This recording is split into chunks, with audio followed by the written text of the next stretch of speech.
बच्चों, अब हम ना 12th चैप्टर शुरू करने जा रहे हैं। रैखिक प्रोग्रामिंग समस्या, लीनियर प्रोग्रामिंग हम करना सीखने जा रहे हैं प्रश्न 12.1 से। तो यहाँ पर पहला प्रश्न क्या है, ये 6 मार्क्स का आपका क्वेश्चन आएगा बोर्ड में, और जिसमें कोई अथवा में प्रश्न नहीं आता और में नहीं आता, ये आपको करना ही पड़ता है और बहुत आसान भी होता है। प्रश्न संख्या 1 है, निम्न अवरोधों, इसे हम अवरोध बोलेंगे या व्यवरोध बोलेंगे, के अंतर्गत ये हमारा z बराबर 3x + 4y जो है ये हमारा उद्देश्य फलन होता है का हमें अधिकतमीकरण करना है। जैसे इस प्रश्न में तो अधिकतमीकरण लिखा है, या तो हमें अधिकतमीकरण करना होगा या न्यूनतमीकरण करना होगा। और ग्राफिकल क्वेश्चन होता है, ग्राफ पर बनता है ये पूरा। ग्राफ में देख रहे हैं आप, आइए मैं बनाऊंगा, एक्स अक्ष और वाई अक्ष को देख रहे होंगे आप, ठीक है, और 2 डायमेंशनल में है। तो ये हमारा पहला व्यवरोध x + y ≤ 4 दिया है, x > 0 और y > 0, ये हमारे 3 अवरोध यहाँ पर दिए हैं। तो सबसे पहले हम अपना उद्देश्य फलन लिखते हैं। तो उद्देश्य फलन जो हमें दिया है वो हमें दिया है z बराबर 3x + 4y, z बराबर 3x + 4y, ठीक है। उसके बाद हमारे, या तो हम इसको व्यवरोध बोलेंगे, व्यवरोध या अवरोध। तो व्यवरोध या अवरोध जो है हमारे पास वो है x + y <= 4 या x > 0 दिया है, और 3 अवरोध दिए हैं, y > 0।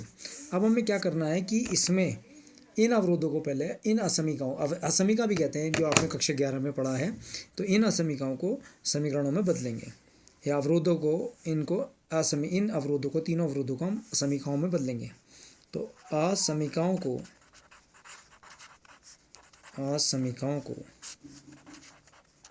समीकाओं में बदलने पर, समीकाओं में बदलने पर, तो ध्यान से देखिएगा, बदलने पर। तो यहाँ पर अब पहली हमारा अवरोध है x + y <= 4, लेस का साइन हट जाएगा, तो पहली आ गई हमारे पास x + y = 4, इसको नंबर 1। दूसरा है x > 0, तो ग्रेटर देन का साइन हट गया, तो x = 0 नंबर 2। ये x = 0 जो होता है ये y अक्ष का समीकरण है, y अक्ष का समीकरण है ये, ठीक है। और तीसरा अवरोध जो है y > 0, ग्रेटर देन y = 0 हो गया, ये हमारी थर्ड इक्वेशन हो गई। और ये हमारा होता है x अक्ष का समीकरण, y = 0 किसका होता है, x अक्ष का समीकरण, ठीक है। तो सबसे पहले हम इसको x + y = 4 को इस पर प्लॉट करेंगे, इस पर बनाएंगे, ठीक है। तो कैसे बनाएंगे, तो रेखा, ये रेखा बन गई, रेखा 1 x + y = 4 में, बहुत आसान होता है, x = 0 रखने पर, मैंने जब इसमें x = 0 रखा, या y = 0 रख लीजिए, पहले y = 0 रखा, तो y = 0 रखने पर अगर मैं इसमें y = 0 रखूँ तो x समान कितना मिलेगा, 4। x रखने पर x = 4 प्राप्त होता है, ठीक है। तो इसलिए इस बिंदु का नाम हमने रख दिया, कैपिटल A, और हमें x समान 4 मिल रहा है, तो ये हो गया 4,0, ठीक है। तो पहला बिंदु मिल गया इस रेखा को बनाने के लिए। फिर रेखा 1 x + y = 4 में y = 0 रखा था, अब रख देंगे हम x = 0 रखने पर हमें मिला y = 4 प्राप्त होता है, y = 4 प्राप्त हो गया।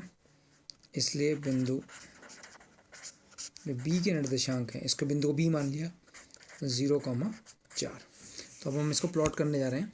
तो x अक्ष पर 4 चल रहे हैं, y अक्ष पर 0, x अक्ष पर 0, y अक्ष पर 4। तो बहुत ध्यान से आप इसको देखिएगा कि मैं इसको कैसे प्लॉट करूँगा। तो x अक्ष पर 4, तो एक ग्राफ पे बनाएंगे अपने घर में, ग्राफ कॉपी 1 2 3 और 4। x अक्ष पर +4, y अक्ष पर भी 1 2 3 और ये आगे 4। तो पहला बिंदु A जो है हमारा, वो है बिंदु A है 4,0, और बिंदु B क्या है, 0,4। तो 4,0 हमारा ये वाला बिंदु हो गया, इसको A लिख लिया हमने, A बिंदु 4,0, और बिंदु B क्या हो गया, 0,4। ये बिंदु B y अक्ष पर है, देख रहे हैं बिंदु B, ये हो गया 0,4। तो यहाँ पर ये रेखा आ गई हमारे पास। इस रेखा को आप ध्यान से देखेंगे, ये ए बी रेखा हमारे पास आ गई है। इस रेखा को तो आपने कक्षा 11 में बहुत अच्छे जाना है। ये रेखा का अंतःखंड रूप है, क्योंकि जब इसने एक्स अक्ष पर कितना अंतःखंड काटा, 4 का, और वाई अक्ष पर भी 4 का अंतःखंड काटा। और ये रेखा हमारे पास आ गई है x + y = 4। x + y = 4 रेखा। ठीक है, अब आप इस ए बी रेखा को ध्यान से देख रहे होंगे। बना लिया हमने इसको। अब हम इसका क्षेत्र देखेंगे, किसका, अवरोध x + y ≤ 4 का। तो अवरोध x + y ≤ 4 में इसका क्षेत्र देखने के लिए कि इसका क्षेत्र रेखा पर कहाँ पर है। ठीक है, x + y ≤ है, तो इक्वल्स टू का साइन तो ये बता रहा है कि रेखा पर भी है, लेकिन कहाँ पर इसका क्षेत्र। तो इसका क्षेत्र देखने के लिए हम क्या करेंगे कि इस रेखा का क्षेत्र x इस रेखा से नीचे की ओर है या इस रेखा से ऊपर की ओर है। तो हम क्या करते हैं कि इस रेखा के नीचे कोई भी बिंदु आप ले सकते हैं।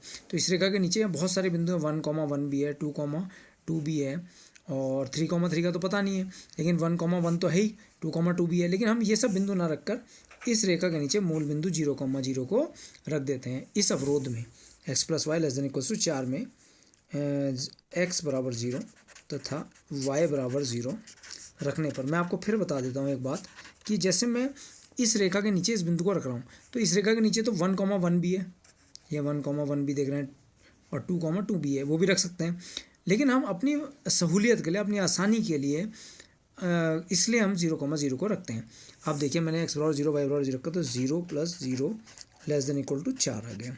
तो 0 ≤ 4, आप जानते हैं कि 0 4 से क्या होता है, छोटा होता है।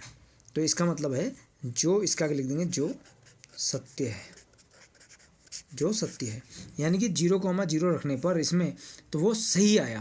तो इसका मतलब इस रेखा का क्षेत्र जो है वो मूल बिंदु 0 की ओर है। तो लिखो, अतः रेखा x + y = 4 का क्षेत्र रेखा पर, अब रेखा पर भी क्यों है, क्योंकि इक्वल्स टू का साइन भी है, इसलिए रेखा पर मूल बिंदु 0,0 की ओर होगा। रेखा पर मूल बिंदु 0,0 की ओर होगा। तो ये मूल बिंदु 0,0 की ओर आप देख रहे हैं। तो मैंने ये पहला, देखिए, ये इधर को बना दिया, इसका क्षेत्र बहुत ध्यान से देखिए आप।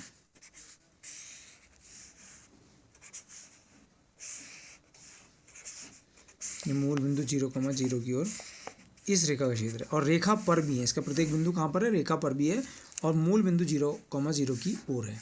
इसके बाद हमारे पास अवरोध आता है x + y ≤ 4 का क्षेत्र। देखिए, x > 0, तो x > 0 का क्षेत्र देखने के लिए क्या करेंगे हम, क्या लिखेंगे, x > 0।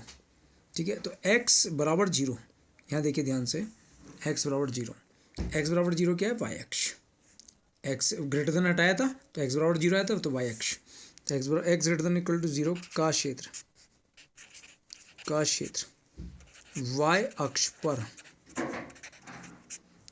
अक्ष पर कहाँ होगा, आगे की ओर।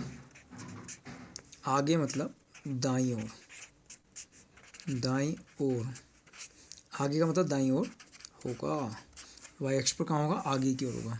ये y अक्ष देख रहे हैं आप, तो क्षेत्र देखिए y अक्ष का प्रथम चतुर्थांश में कहाँ होगा, प्रथम चतुर्थांश में आगे की ओर, ये दाईं ओर, ये y अक्ष का क्षेत्र हो गया। ठीक है, बहुत ध्यान से आप इसको देखिए। और इसके बाद y > 0 का क्षेत्र, तो y > 0 में जब हमने ग्रेटर देन का साइन हटाया था तो y = 0 आया था। y = 0 क्या है, x अक्ष। तो y > 0 का क्षेत्र x अक्ष पर प्रथम चतुर्थांश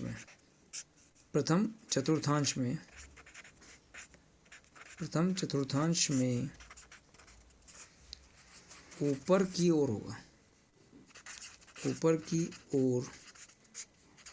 होगा, ठीक है। अब आप इसको समझने के लिए ध्यान समझिएगा, इसका क्षेत्र कहाँ होगा, ऊपर की ओर। यह x अक्ष का क्षेत्र है, प्रथम चतुर्थांश में ऊपर की ओर। ये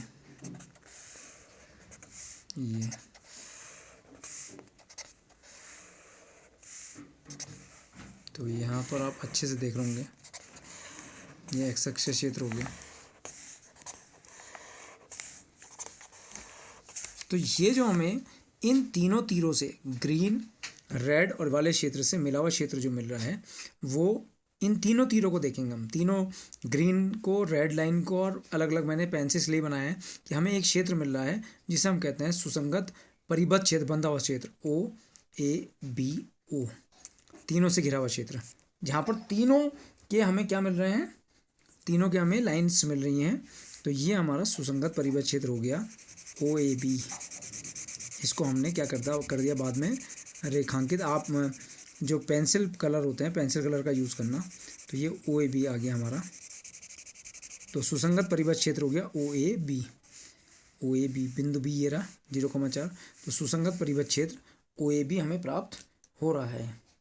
ठीक है, तो हम लिखेंगे अतः सुसंगत परिबद्ध क्षेत्र, अतः सुसंगत, सुसंगत का मतलब होता है फिजिबल,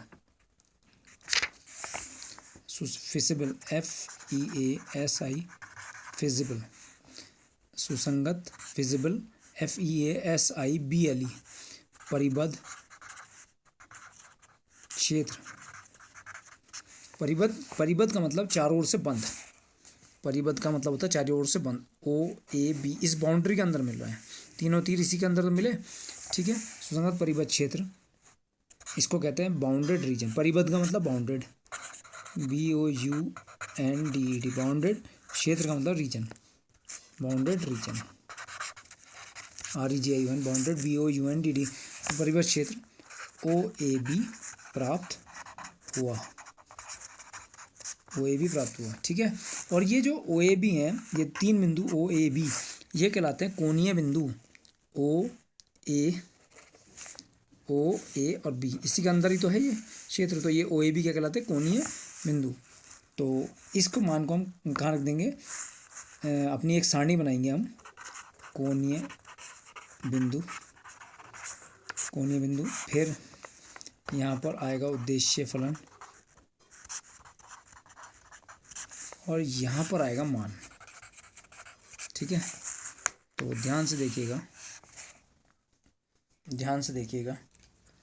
तो जब हम इसको ध्यान से देखेंगे तो हमें कोणीय बिंदु तो हमारा O है, A है और B है।